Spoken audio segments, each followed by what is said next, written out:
안녕하십니까. 물뇌증 발표를 맡은 이지호입니다. 발표 시작하겠습니다. 목차입니다. 첫 번째로 개요입니다. 뇌와 척수는 뇌 척수액이라는 맑은 액체로 둘러싸여 있는데 이것은 뇌의 겉뿐만 아니라 뇌 속에도 존재합니다. 뇌 속에 이 뇌척수액이 존재하는 공간을 뇌실이라고 합니다.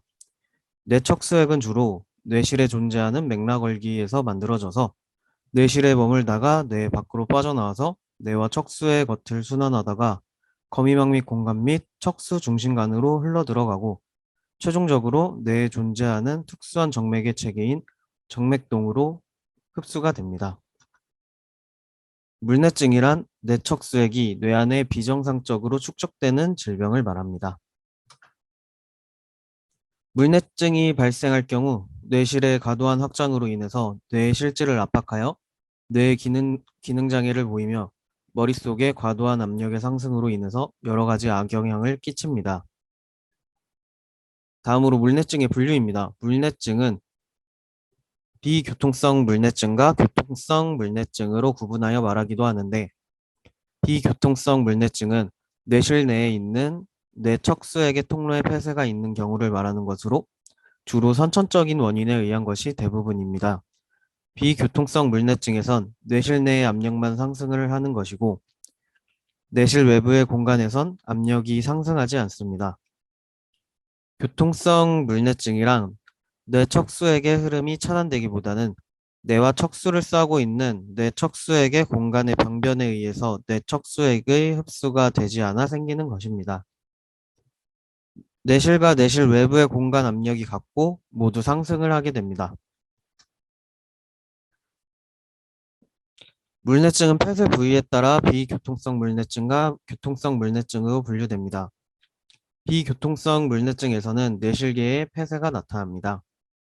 반면 교통성 물뇌증에서는 뇌실계와 거미막 및 공간은 교통하고 있지만 그 이후에 순환에 장애가 나타납니다. 그림을 한번 보시겠습니다. 그림을 보시면 이 부분이 가쪽 뇌실이고 아래가 셋째 뇌실, 그 아래가 넷째 뇌실입니다. 비교통성 물뇌증은 뇌실 안이나 그 출구가 폐쇄되어 있고 수액이 거미막 및 공간으로 흘러나오지 못해 뇌실 부위만 확대가 됩니다. 반면 교통성 물뇌증은 뇌실 안에서는 뇌척수액이 순환되고 있지만 거미막 및 공간에서 폐쇄가 일어납니다. 이쪽이 거미막 및 공간으로 폐쇄가 일어나서 위에 있는 정맥 동굴로 뇌척수액이 가지 못해 뇌실 및 거미막 및 공간이 확대가 됩니다. 다음으로 물뇌증의 원인입니다. 물뇌증의 일반적인 원인 세 가지로는 뇌척수액의 과잉 생성, 뇌척수액의 흐름 장애, 뇌척수액의 흡수 장애가 있습니다. 여러 종류의 의학적 문제들이 물뇌증이란 병을 일으킵니다. 많은 아이에게 있어 태어날 때의 문제로 이 병을 일으킵니다. 이를 선천성 물뇌증이라고 합니다. 거의 모든 선천성 물뇌증은 유전적 요소와 환경적 요소가 복잡하게 얽혀서 발생합니다.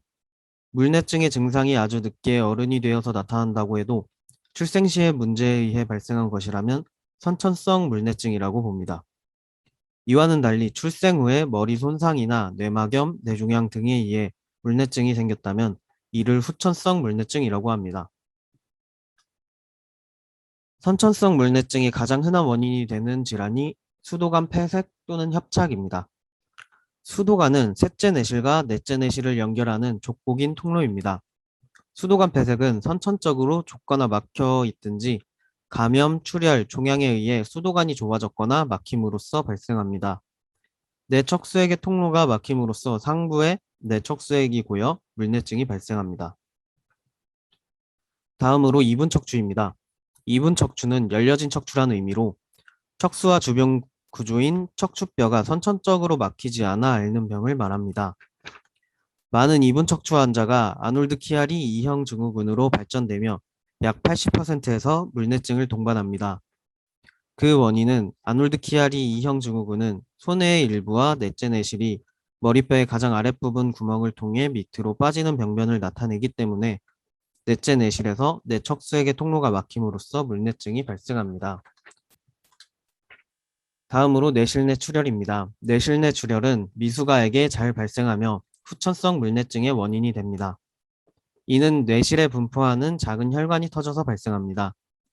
터져나온 혈액이 뇌척수액 통로를 막거나 상처를 남기고 뇌척수액이 흡수되는 거미막 육모에 끼어들어 흡수를 하지 못하게 해 물내증을 발생하게 합니다.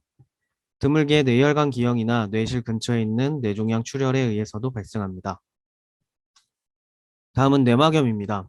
뇌막염은 뇌와 척수를 싸고 있는 막에 염증이 생긴 것으로 박테리아 감염에 의해 주로 발생하며 드물게 바이러스 감염에 의해서도 발생합니다. 이런 염증 반응이 뇌척수액의 통로가 되는 섬세한 거미막 및 공간에 생겨 뇌척수액의 소통이 잘 이뤄지지 않게 되어 물내증이 생깁니다. 머리 손상은 머리 손상이 생기면 뇌 조직, 신경, 혈관 등을 다치게 됩니다.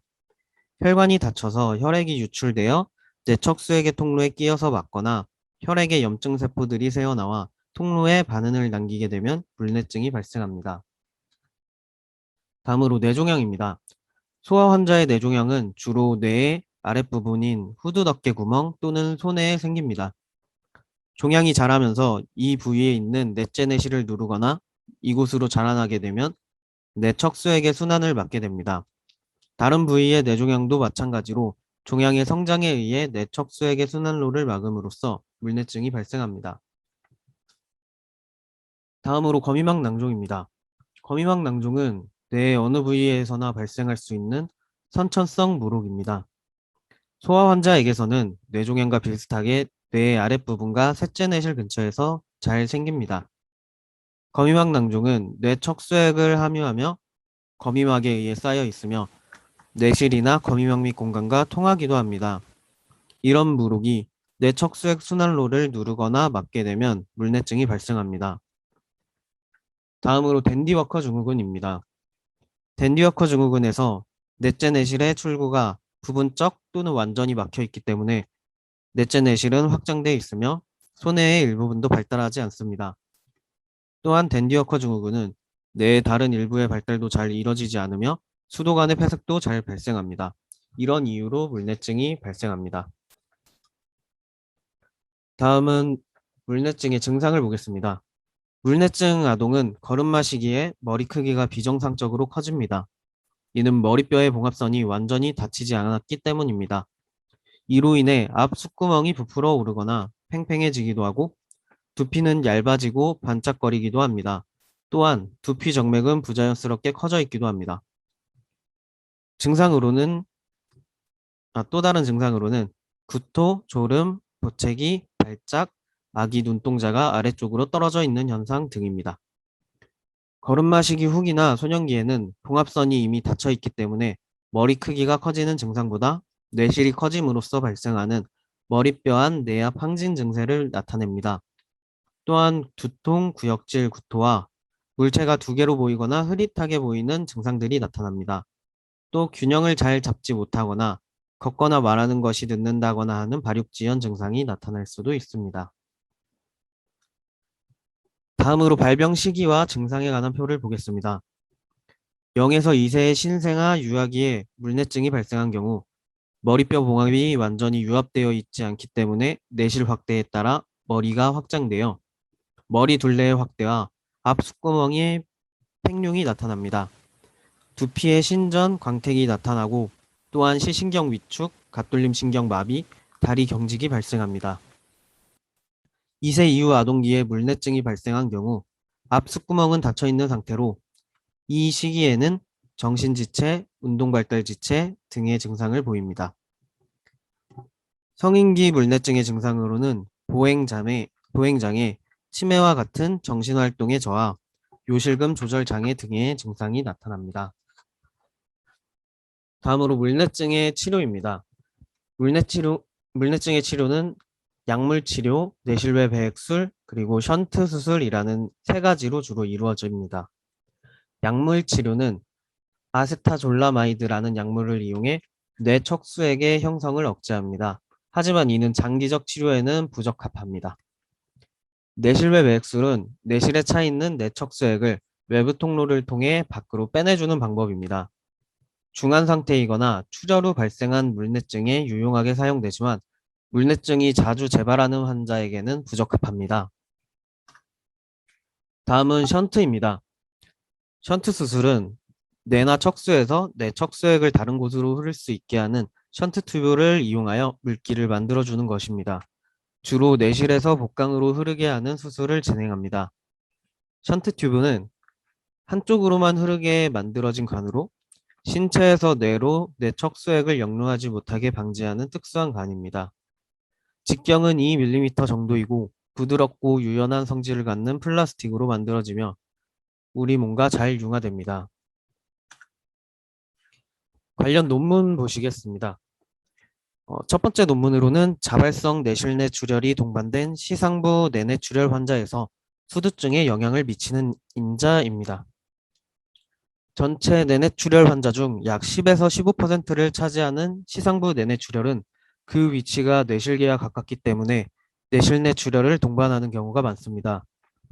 이때 약 52% 정도의 높은 사망률을 보이게 되는데 이는 시상부 내내출혈 자체의 종계 효과나 뇌실계 통로의 폐색에 의한 급성 물내증 발생으로 두개 내압을 증가시키기 때문입니다.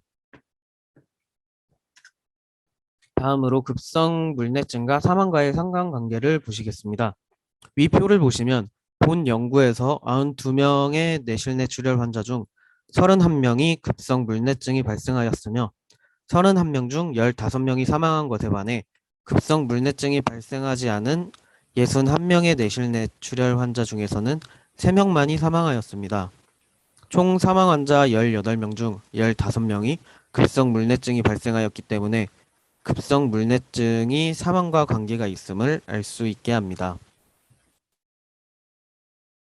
다음으로 만성 물내증과 뇌실내 배액술의 관계를 보시겠습니다. 뇌실내 출혈 환자에서는 대부분 급성 물내증이 발생하지만 대량의 뇌실내 출혈 환자의 20에서 50%에서는 만성 물내증이 발생합니다. 본 연구에서 환자 73명 중 5명의 환자에서 만성 물내증이 발생하였으며 이 5명의 환자 모두 이전에 뇌실외 배액술을 시행하였습니다. 급성 물내증 발생 시 일반적으로 뇌실외 배액술을 시행하여 물내증을 제거하는 것이 뇌압을 낮추기 위한 효과적인 치료 방법으로 여겨지고 있지만 뇌실외 배액술이 만성 물내증 발생에 영향을 미치고 있다는 것으로 나타납니다. 즉 초기 급성 물내증 발생 환자에서 뇌실외 배액술을 시행한 경우 만성 물내증이 발생하여 션트를 시행할 가능성이 높다고 보여집니다. 션트를 시행할 경우 감염, 션트의 폐색 및 기능 저하 등의 문제가 발생할 수 있습니다. 이 때문에 다른 연구에서는 만성 물내증에 이르지 않게 하기 위해 여러 고찰을 하고 있습니다. 웨텔 외 21위는 내시경적 셋째 내실 조로술을 시행하여 내내출혈 후 폐쇄성 물내증을 치료하였습니다. 이 연구에서 34명의 내내출혈 및 내실내출혈 환자가 폐쇄성 물내증이 발생하여 셋째 내실 조로술을 시행하였고 단지 2명에서만 션트를 하였습니다. 이들은 이를 통해 션트의 비율을 감소시켰으며 내실외 배액술보다 적은 감염의 합병증이 있다고 하고 있습니다. 또 다른 연구는 첸 외 13인의 연구입니다. 시상부 뇌출혈 및 내실내 출혈이 동반된 48명의 환자 중 33명의 환자에서 영구적인 션트가 필요하다고 하였습니다. 즉, 약 68%의 환자가 션트 의존적 물내증을 보였습니다. 내실외 배액술 환자군에서는 약 90.48%가 션트가 필요하다고 한 반면에 내시경 수술의 군에서는 약 47.62%가 션트가 필요하다고 하였습니다. 이를 보아 내시경적 수술이 이의 있게 낮은 션트 의존적 물내증 결과를 보이고 있다고 하였습니다. 다음 논문입니다. 다음 논문은 수두증을 동반한 뇌경색 환자의 실어증 치료 증례보고 1예입니다. 언어 기능을 담당하는 신경 부위는 좌측 대뇌방구의 실비우스 주위 영역에 분포하는 신경망입니다. 이 신경망의 후방 부위는 베르니케 영역, 전방 부위는 브로카 영역을 포함합니다. 베르니케 영역과 브로카 영역은 서로 연결되어 있으면서 실비우스 주위, 축두엽, 전전두엽, 후두정엽 영역과 연결되어 다양한 측면의 언어 기능을 수행하는 신경망을 형성합니다. 본 증리의 환자는 고혈압 및 류마티스 관절염 과거력을 가진 환자로서 좌측 중대뇌동맥 뇌경색 및 물내증을 진단받고 약물 치료 후 본원에 입원하였습니다. 입원 당시 환자의 의식 상태는 명료하였고 언어장애 외에 다른 증상은 없는 상태였습니다. 언어 이해는 가능하였으나 자발 언어, 언어 복창, 이름대기 모두 불가하였고 또한 예 이외의 모든 발화가 불가하였습니다. 뇌경색 부위가 브로카 영역과 일치하지는 않지만 임상적으로 운동 실어증으로 볼 수 있습니다. 이는 물내증으로 인한 뇌실 확장증이 뇌실 주위 영역의 왜곡을 유발하여 브로카 영역이 아닌 곳에서 운동 실어증이 나타난 것으로 생각해 볼 수 있는 증례입니다. 다음으로 물내증 환자의 수술 전과 후의 게이트를 보겠습니다. 영상에 나온 사람은 같은 사람으로서 수술 전과 후에 확연한 차이를 볼 수 있습니다.